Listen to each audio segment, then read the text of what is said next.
อยู่วัด วัดนั้นนะบ่แม่นว่าเป็นคอกหมู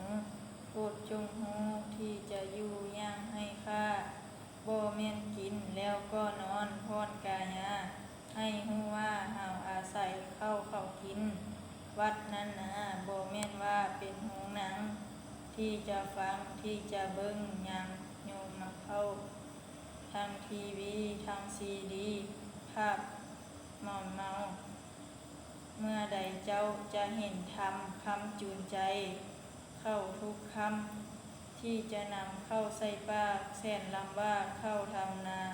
ยามหน้าฝนทางไถว่านทางปักดำทุกก็ทนเฮาเป็นคนเฮาเข้าให้มาว่าเพราะบุญ